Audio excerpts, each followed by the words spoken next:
poucas ideias daqui pra frente. Agora quem vai cantar vai ser as peças. Zé louco, Pereira Foge, só por Deus. Oi.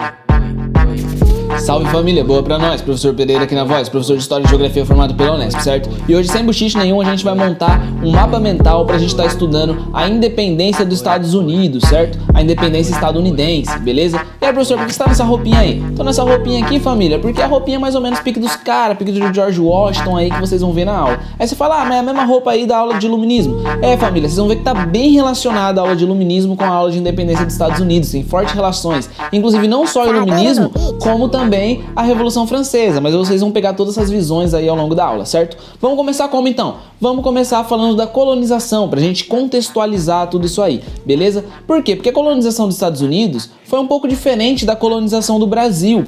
Aqui no Brasil, a colonização foi super rígida. Portugal impunha muito imposto, muita rigidez, muita fiscalização. Lá não.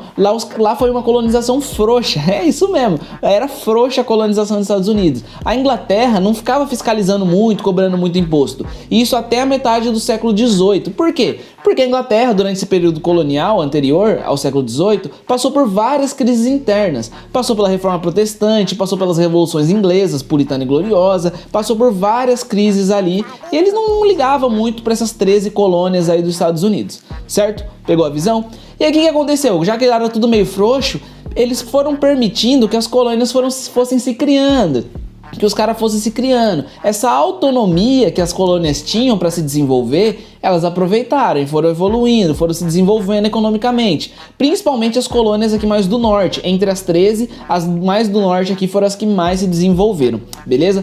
E aí eles começaram a fazer manufatura, começaram a fazer navio, começaram a fazer indústria. Quando for ver, os caras já estavam navegando, comercializando e até competindo com a Inglaterra, até ameaçando aí a economia inglesa. Olha que loucura, uma colônia tava quase para competir aí com o colonizador. E aí foi o momento que a Inglaterra abriu os olhos, família. A Inglaterra falou, família, deixei os caras se criar. Se eu não controlar eles agora, nós vamos perder essas colônias. Vamos forçar esse pacto colonial, vamos apertar esse pacto colonial. E aí nesse processo de aperto do pacto colonial, tem algumas leis que se destacam. Por exemplo, o Sugar Act, que foi muito marcante, que no português significa Lei do Açúcar. Lá em 1764, como vocês estão vendo aí, a Inglaterra decidiu aumentar os impostos na importação do açúcar. E isso afetava toda a economia dos Estados Unidos. Por quê? Porque os Estados Unidos nessa época faziam um comércio triangular. Eles compravam açúcar ou melaço.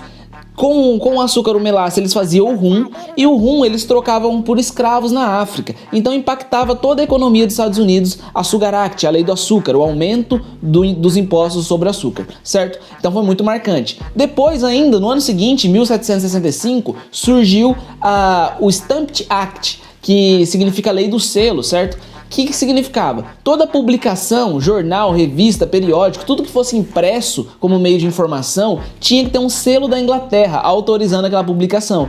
E esse selo era muito caro.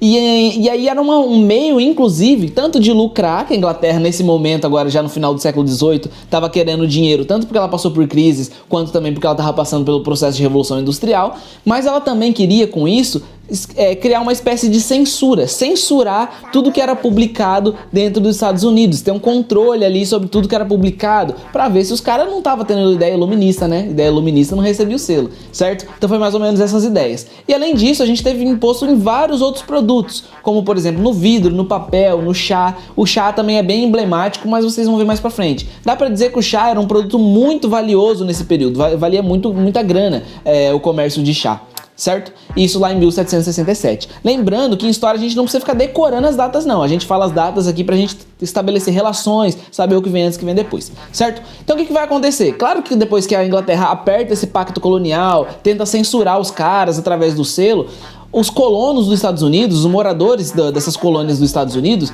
eles vão se revoltar e vão fazer marchas pacíficas, vão fazer manifestações e tudo mais, e vão surgir conflitos, principalmente ali na cidade de Boston, uma das principais cidades das 13 colônias dos Estados Unidos, beleza?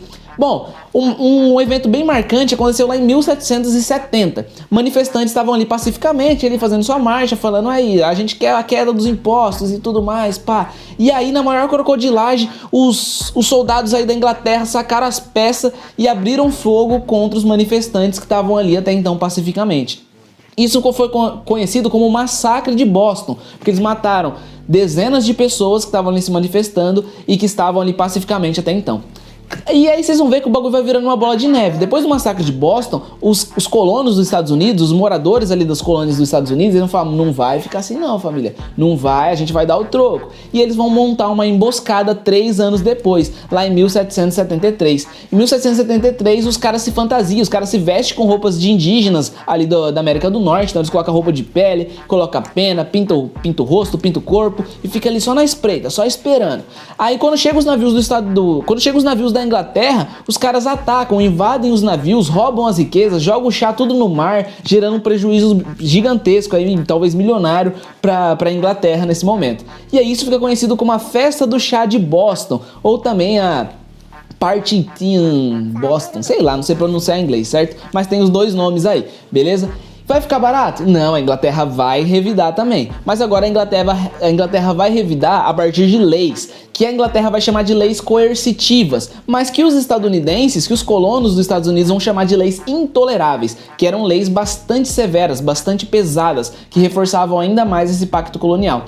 Entre essas leis intoleráveis ou coercitivas, por exemplo, a gente tinha o fechamento do porto de Boston, era um dos portos mais importantes para as colônias dos Estados Unidos. Além disso, a ocupação militar e o fim da autonomia administrativa e política de toda aquela colônia onde ficava Boston, de toda aquela colônia de Massachusetts, de todo aquele estado de Massachusetts, sei lá como pronuncia isso, mas aí, Massachusetts. Então a Massachusetts perde sua autonomia militar, sua autonomia política e administrativa e é ocupada militarmente. Beleza? Além disso, os envolvidos aqui na festa do chá de Boston, eles seriam julgados e presos lá na Inglaterra ou em outras colônias, longe das suas casas, longe ali da sua terra. Também foi uma lei bastante pesada. E além disso, eles começaram a controlar melhor as terras do centro-oeste ali dos Estados Unidos. Para quê? Para que as pessoas não migrassem tanto, não se fugissem muito ali da fiscalização da Inglaterra, para que a Inglaterra ficasse ali vigiando mesmo as pessoas que estavam sendo colonizadas, certo? Então esses foram aí os conflitos de Boston e as leis coercitivas intoleráveis, beleza? Vai ficar só nisso? Não, vai virando uma bola de neve, né? E aí os próprios colonos estadunidenses, revoltados com essas leis coercitivas, com essas leis intoleráveis, o que eles vão fazer dessa vez? Dessa vez eles vão montar congressos, assembleias, lá na cidade da Filadélfia. Então fica conhecido como Congresso da Filadélfia, primeiro e segundo, certo? Que é uma resposta às leis intoleráveis. Bom, o primeiro acontece lá em 1774, já no mesmo ano das leis intoleráveis, o segundo em 1775. De modo geral, esses congressos da Filadélfia, eles decidiram pelo rompimento total, pela ruptura total entre a economia dos Estados Unidos e a economia da Inglaterra. Olha que louco, imagine só uma colônia chegando na metrópole, no colonizador e falando, aí família, ó, vocês não vão arrumar mais nada aqui com nós, família, nós não vamos comercializar, nem comprar, nem vender nada com vocês, certo? Acabou. Claro que o bagulho ia ficar louco, né? Mas vamos lá. O primeiro lá em 1774, os caras ameaçaram. Falaram, aí, se vocês não tirarem essas leis coercitivas, se vocês não tirarem essas leis intoleráveis, vocês não vão arrumar mais nada aqui com a gente, vocês não vão comprar nem vender com nós nunca mais, certo? Mas a Inglaterra falou, quero só ver, vou pagar pra ver. Então não tirou as leis coercitivas, as leis intoleráveis. Aí em 1775, um ano depois, os caras finalmente falam aí, acabou, mano, acabou as ideias pra vocês, a gente prometeu, a gente vai cumprir.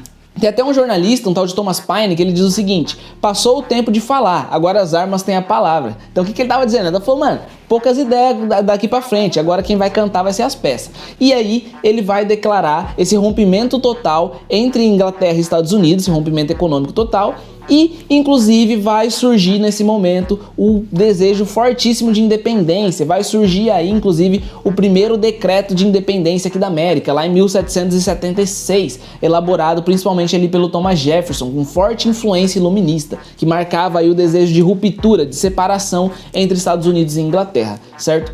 Bom, os caras declarou então que não ia comercializar mais e se declararam independentes, já logo na sequência. Claro que ia ter guerra, claro que não ia ficar barato desse jeito. Imagine só, uma colônia chega na metrópole, chega no colonizador e fala: mano, vocês não arrumam mais nada com a gente, agora a gente é independente. Claro que não é tão simples assim. E aí vai ter guerra. E aí vai ter destaque um outro cara ali dos Estados Unidos, que é o George Washington, muito famoso aí também. Que ele foi um importante general militar nessas primeiras batalhas. Enquanto os Estados Unidos estava ali sozinho, ele foi segurando as pontas e foi sendo um general militar muito importante nesse período. Mas logo depois, o Benjamin Franklin, ele vai lá pra França, ele vai lá pra Paris em busca de ajuda. Ele chega aí nos franceses e fala: aí, francês, e aí, França, tô ligado que vocês têm umas treta aí, que vocês têm uma rivalidade aí contra a Inglaterra, tô sabendo que a Inglaterra tomou umas terras de vocês lá do Canadá uns anos atrás. Vamos fazer o seguinte, vamos fechar aqui comigo? Você me ajuda aqui nesse processo de independência, quando a gente vencer a guerra, você pega as terras de volta. A França fala: fechou, família, fechou, acordo feito. E de quebra, os Estados Unidos ainda ganhou o apoio da Espanha, porque a Espanha tinha aliança com a França. Então foi um acordo muito bem feito ali que o Benjamin Franklin conseguiu fazer, que reforçou esse exército de independência dos Estados Unidos. Então, de modo geral, foram os franceses, foram militares franceses, generais franceses que lideraram a vitória dessa guerra de independência dos Estados Unidos, que durou anos aí, família. A independência só foi reconhecida pela Inglaterra lá em 1783, vários anos depois do decreto ser publicado. E, inclusive, vai ser reconhecida a independência dos Estados Unidos lá em Paris. Olha que louco. Mas aí você pensa, olha que loucura, as contradições da história. A França estava apoiando a independência dos Estados Unidos sob fortes influências iluministas, com ideias de Rousseau, com ideias de Voltaire, com ideias de Locke. Só que ao mesmo tempo, a França era um país absolutista. A França era um país que vivia o antigo regime ainda. A França era um país que tinha um rei que de liberdade não tinha nada, que reprimia as pessoas. Então o cara, quando ele estava apoiando a independência dos Estados Unidos, ele estava dando um tiro no próprio pé, porque ele estava apoiando ideias iluministas aqui na América. E essas ideias iluministas vão se fortalecer ainda mais lá na França, onde já era forte. E aí que é um dos pontos para a Revolução Francesa, que vai ficar aí para outra aula, se tiver eu deixo aí para vocês, certo? Bom, então a gente acaba a aula por aí? Conseguiu a independência? Acabou? Não, família, a gente vai discutir outro ponto aqui interessante, que é a elaboração da Constituição dos Estados Unidos, certo? Vamos lá. Bom, logo depois da independência vai surgir dois grupos, duas facções aí, que eram os republicanos e os federalistas. Eles tinham ideias diferentes. Ambos eram a favor da independência, mas depois que a independência acontece, eles se separam e têm ideias diferentes. Os republicanos, liderados sobretudo por Thomas Jefferson, eles defendiam que os estados, ou seja, aquelas 13 colônias que agora viraram 13 estados, tivessem autonomia para seguir sua vida, para seguir sua política, para seguir sua economia.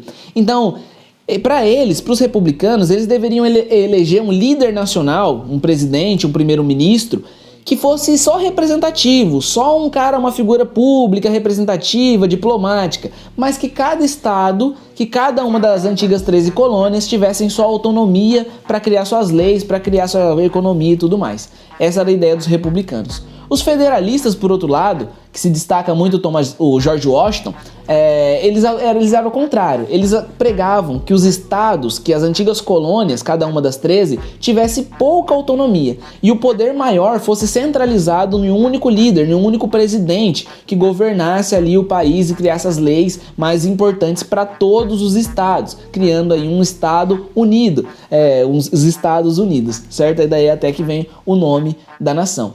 De fato, a Constituição, ela tentou mesclar um pouco dos dois. Então, montou um regime que a gente chama de regime republicano, federalista, presidencialista. Ou seja, tem um pouquinho de autonomia para os estados, tem um líder superior que controla aí, que é um órgão maior, controla o estado-nação como um todo, e eles elegiam presidentes, por isso presidencialista. E não dá para deixar de citar que foi uma Constituição fortemente influenciada pelas ideias iluministas, fortemente influenciada pelas ideias de Voltaire, de Rousseau, de Locke, por exemplo, certo? Então, foi muito importante também por isso. Foi a primeira Constituição escrita fortemente influenciada aí pelas ideias iluministas, certo? Só que tem um detalhe aí também. Porque essas ideias de liberdade, de igualdade, era para todo mundo? Não era, né, família? Foi muito importante? Foi muito legal as ideias iluministas crescendo aí nesse momento. Mas não foi para todo mundo. Infelizmente foi só para os homens brancos. Mulheres e negros e indígenas continuavam sem direitos políticos, sem liberdade, sem igualdade dentro da sociedade. Mas é isso, a história é contraditória mesmo. certo? Então é isso, a aula de hoje. Se você gostou dessa aula, se eu ajudei nessa caminhada, fortalece meu corre aí também, certo? Curte esse vídeo, se inscreve no canal, ativa o sino, comenta aí, faz aquele pix de R$1 pra estar ajudando nós, certo? E é isso, família, aquele abraço, fica com Deus e progresso pra nós, certo? Oi, oi, oi, oi, oi, oi, oi.